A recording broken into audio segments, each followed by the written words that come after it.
So ಶಿವಲಿಂಗೇಗೌಡರು ಅಂತ ಅಂದರೆ ಹೆಂಗೆ ನಮಗೆ ಪಂಚೆ ಗರಿ ಶರ್ಟ್ ನೆನಪಾಗುತ್ತೋ ಹಾಗೆ ನೆನಪಾಗುವಂಥ ಮತ್ತೊಂದು ವಿಷಯ ಅಂತಂದರೆ ವಿಧಾನಸಭೆಯಲ್ಲಿ ನೀವು ಮಾತಾಡೋದು. ನನ್ನ ಬಾಲ್ಯ ಜೀವನದಿಂದ ಮತ್ತು ವಿದ್ಯಾರ್ಥಿ ಜೀವನದಿಂದಲೇ ಅದು ರೂಢಿಯಲ್ಲಿದೆ. ಓಕೆ, ರೂಢಿ ಮಾಡ್ಕೊಂಡು ಬಂದಿದ್ದೆ. ಸೊ ಹಾಗಾಗಿ ಮಾತುಗಳು ಸರಾಗವಾಗಿ ಬರುತ್ತೆ ನಿಮಗೆ ಅಂತ ಹೇಳ್ತೀರಾ? ಹೌದು.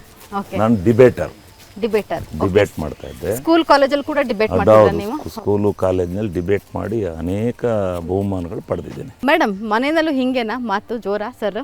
ಅವರು ನ್ಯಾಚುರಲಾಗಿ ಹಂಗೆ ಇರೋದು. ಸ್ಕೂಲೆಲ್ಲ ಎಲ್ಲಿ ಮಾಡಿದ್ದು ಸರ್ ನೀವು? 6ನೇ ತರಗತಿವರೆಗೆ ನಮ್ಮೂರು ಕುಡುಕುಂದಿ, ಓಕೆ, ಗಂಡಸಿ ಹೋಬಳಿ ಕುಡುಕುಂದಿ ಗ್ರಾಮದಲ್ಲಿ ಮಾಡಿದೆ.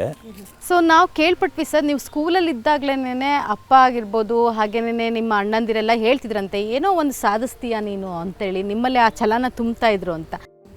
ಹೈಸ್ಕೂಲ್ನಲ್ಲಿ ಯೂನಿಯನ್ ಸೆಕ್ರೆಟ್ರಿ ಅಂತ ಎಲೆಕ್ಟ್ ಮಾಡ್ತಾರೆ ಗಣಸಿ ಸಂತೆ ಮೈದಾನ. ನಾನು ಆ ಚುನಾವಣೆಗೆ ನಿಂತೆ. ಅವತ್ತೇ ಚುನಾವಣೆ ನಡೀತು.